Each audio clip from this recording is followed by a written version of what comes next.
Assalamualaikum warahmatullahi wabarakatuh. Selamat pagi anak-anakku. Senang sekali kita dapat berjumpa kembali dalam pembelajaran daring SD Islam Tompo Kersan Lumajang. Semoga kita semua pada hari ini diberikan kesehatan oleh Allah sehingga dapat mengikuti pembelajaran daring. Amin. Untuk materi pembelajaran tema hari ini yaitu pada tema 3 tokoh dan penemuan, subtema 2 penemuan dan manfaatnya, pembelajaran 1, 2, dan 3. Bersama saya Ustazah Eva Faradina Putri Lestari. Baik anak-anakku yang sholih-sholihah, sebelum pembelajaran kita mulai, marilah kita berdoa terlebih dahulu. Bismillahirrahmanirrahim. Raditu billahi rabba wa bil islami dina wa bi muhammadin nabiyyan wa rasula. Rabbi zidni ilma warzuqni fahma waj'alni minas sholihin. Ashhadu an la ilaha illallah wa ashhadu anna muhammadar rasulullah. Baik anak-anakku, sebelum pembelajaran kita mulai, jangan lupa siapkan alat tulisnya terlebih dahulu ya. Untuk tujuan pembelajaran kita hari ini yaitu yang pertama, menemukan informasi pola bacaan. Yang kedua, membuat rancangan model rangkaian listrik seri dan paralel. Yang ketiga, menemukan perubahan kehidupan masyarakat Indonesia akibat pengaruh perkembangan iptek dan pendidikan. Yang keempat, memahami kewajiban anak di rumah, sekolah, dan masyarakat. Baik anak-anakku, untuk materi kita yang pertama yaitu menemukan informasi pada pola bacaan. Baik, untuk selanjutnya silahkan anak-anak buka pada buku siswa tema 3 halaman 61. Pada halaman 61 terdapat teks yang berjudul Si Kota Ajaib. Marilah kita baca teks bacaan tersebut bersama-sama. John Logie Baird lahir di Skotlandia pada tanggal 13 Agustus tahun 1888. Ia adalah penemu yang pada kesempatan itu untuk pertama kalinya menunjukkan bahwa gambar hidup dapat ditransmisikan melalui pesawat yang sekarang dikenal sebagai televisi. Prinsip kerja televisi secara umum adalah mengubah sinyal elektronik dan magnetik menjadi gambar dan suara. Pada awalnya, objek gambar yang ditangkap kamera akan diubah menjadi sinyal gelombang elektromagnetik. Jadi, televisi adalah sebuah media telekomunikasi yang berfungsi sebagai penerima siaran gambar bergerak beserta suara. Untuk selanjutnya, silakan anak-anak buka pada buku tema 3 halaman 62. Tugas kalian yaitu menuliskan atau mencari informasi penting dalam setiap paragraf yang terdapat pada diagram. Topik masalah pada bacaan tersebut terdapat pada paragraf pertama. Selanjutnya, untuk deret penjelas pada teks bacaan tersebut terdapat pada paragraf 2. Dan yang terakhir yaitu kesimpulan dan pesan atau pendapat pribadi penulis yang terdapat pada paragraf ketiga.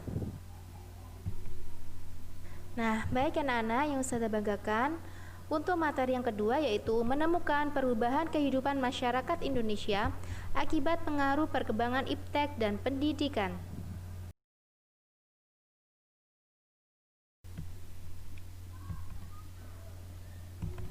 Seiring kemajuan iptek, hadir pula televisi yang dapat menyampaikan informasi berupa gambar dan suara. Melalui televisi, masyarakat memperoleh informasi lebih lengkap. Selain informasi dan berita, juga terdapat acara kebudayaan yang ditayangkan di televisi. Nah, hal ini membuat masyarakat dapat mengenal keragaman budaya di Indonesia. Sehingga kini masyarakat dapat memperoleh lebih banyak informasi dan ilmu pengetahuan melalui televisi. Kehadiran televisi membawa perubahan sosial budaya di masyarakat.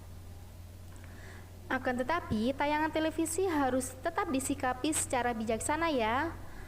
Kita harus bisa memilih tayangan yang sesuai dengan usia kita. Selain itu, waktu menonton televisi harus kita perhatikan agar tidak mengganggu waktu belajar kita. Baik anak-anakku, untuk selanjutnya kita akan mempelajari tentang pengaruh televisi terhadap kehidupan masyarakat di lingkungan. Ada dua pengaruh, yaitu pengaruh positif dan pengaruh negatif. Adapun pengaruh positifnya yaitu yang pertama, cepat mendapatkan informasi. Melalui televisi, kita akan dapat memperoleh informasi dengan cepat. Yang kedua yaitu informasi mudah didapat. Yang ketiga yaitu mendapatkan informasi dengan beragam tayangan. Untuk selanjutnya yaitu pengaruh negatif dalam pendidikan. Dalam hal ini, anak akan mudah meniru perilaku dalam acara televisi, sehingga kita harus dapat memilah dan memilih. Untuk selanjutnya yaitu pengaruh negatif dalam pendidikan.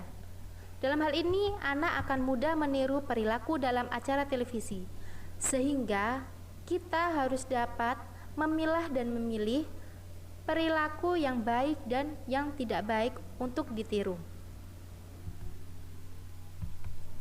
Nah, baik anak-anakku, seperti halnya televisi yang menggunakan sumber energi listrik, lampu-lampu di rumah kalian juga menggunakan energi listrik.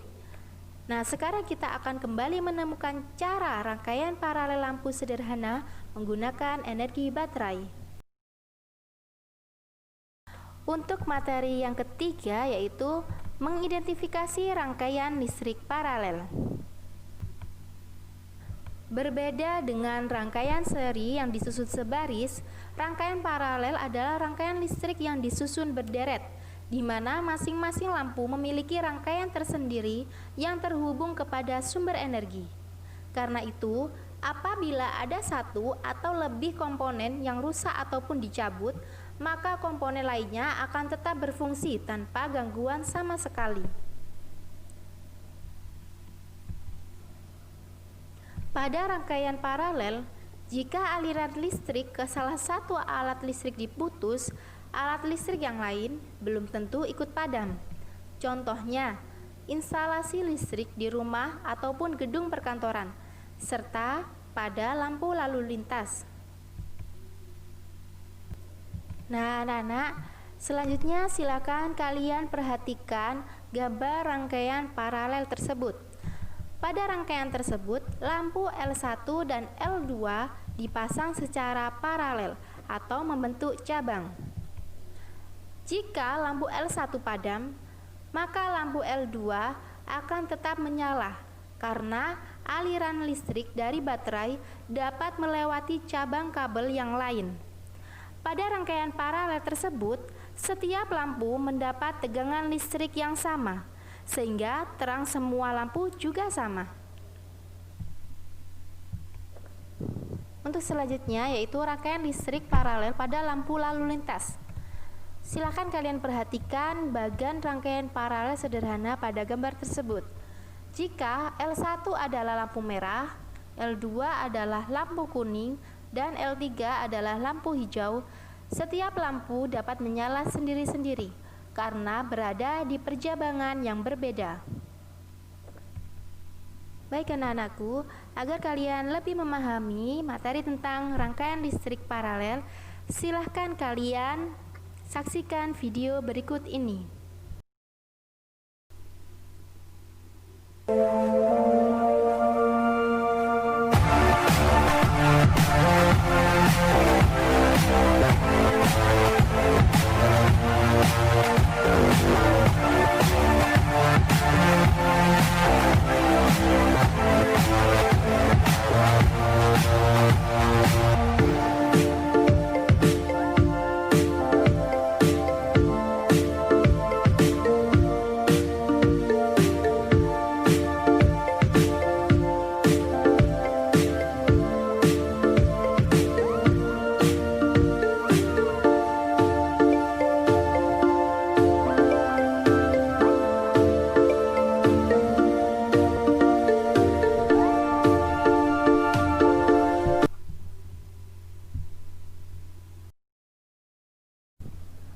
Baik anak-anakku, untuk tugas KI 4 pada mata pelajaran IPA pada hari ini yaitu membuat rangkaian listrik seri dan paralel sederhana. Kalian bisa minta bantuan orang tua kalian atau kakak kalian di rumah. Yang pertama, kalian membuat rangkaian listrik seri dan paralel sederhana dengan kombinasi rangkaian 2 baterai dan 2 lampu. Yang kedua, sebagai bahan referensi, kalian dapat melihat pada buku tema 3 subtema 2 halaman 66 atau Bu Pena halaman 180. Setelah selesai membuat percobaan, silahkan kalian foto hasil percobaan kalian, kemudian kirimkan kepada wali kelas kalian masing-masing. Yang keempat yaitu kalian membuat laporan kegiatan percobaan membuat rangkaian listrik seri dan paralel yang terdapat pada buku tema 3 subtema 2 halaman 67 sampai 68. Silahkan kalian kerjakan pada kertas, boleh diketik ataupun ditulis. Baik anak-anak yang saya bagikan, untuk materi yang keempat yaitu kewajiban anak di rumah, sekolah, dan masyarakat. Nah anak-anakku, kalian sudah mempelajari tentang hak pada subtema sebelumnya bukan? Nah, penggunaan hak harus diseimbangkan dengan pelaksanaan kewajiban. Misalnya, kita berhak menggunakan lampu yang telah ditemukan oleh Thomas Alva Edison. Namun, kita juga berkewajiban dalam menghemat penggunaan listrik yang merupakan sumber energi agar lampu dapat menyala. Nah, jadi kewajiban adalah sesuatu yang harus dilakukan dengan penuh rasa tanggung jawab. Adapun contoh kewajiban anak di rumah, di sekolah, dan di masyarakat antara lain yaitu yang pertama di rumah. Contohnya merapikan tempat tidur, menghormati orang tua. Yang kedua di lingkungan sekolah. Contohnya yaitu melaksanakan piket kelas, menjaga kebersihan sekolah. Dan yang ketiga, kewajiban di lingkungan masyarakat. Contohnya yaitu ikut kerja bakti membersihkan lingkungan dan menjaga fasilitas umum. Baik anak-anakku, untuk materi yang kelima yaitu nama-nama interval pada nada. Baik anak-anakku, pada subtema sebelumnya kalian telah mempelajari interval nada berjarak setengah, 1, 1,5, dan 2. Nah, selanjutnya marilah kita pelajari kembali bersama-sama. Perhatikan tangga nada dan jarak antar nada pada tangga nada berikut ini. Nah, jarak antar nada dengan satu nada terdapat pada nada do, re mi, fa, sol, la, dan la, si. Jarak antar nada dengan setengah nada terdapat pada nada mi, fa, dan si, do. Jarak antar nada 1/2 nada terdapat pada nada re, fa, la, do, mi, sol. Dan jarak antar nada dengan 2 nada terdapat pada nada do, mi, fa, la, dan sol, si.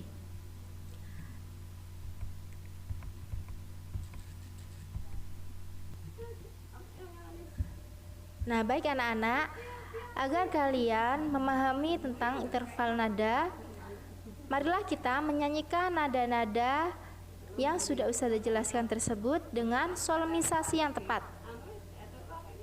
Marilah kita menyanyi lagu yang berjudul Maryam Tamong yang berasal dari Tapanuli.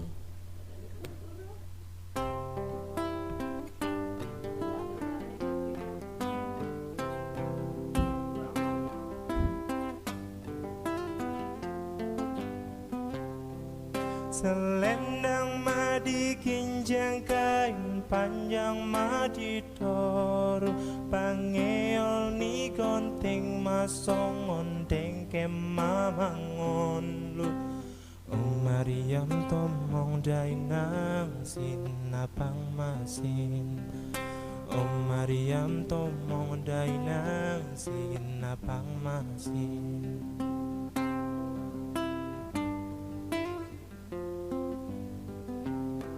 Selendang madi ginjang kain panjang madi tor.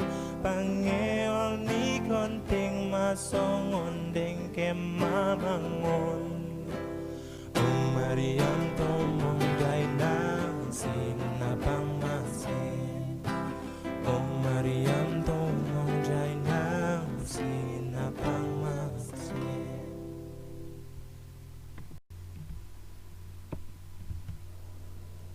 Nah, bagaimana pembelajaran kita hari ini anak-anakku? Menyenangkan bukan? Semoga pembelajaran kita hari ini bermanfaat. Jangan lupa untuk selalu jaga kesehatan dan tetap semangat dalam belajar ya anak-anakku. Baik, sebelum pembelajaran kita akhiri, marilah kita tutup pembelajaran kita hari ini dengan bacaan hamdalah bersama-sama. Alhamdulillahi Rabbil Alamin. Terima kasih Ustazah sampaikan. Sampai jumpa di pertemuan pembelajaran daring berikutnya. Wassalamualaikum warahmatullahi wabarakatuh.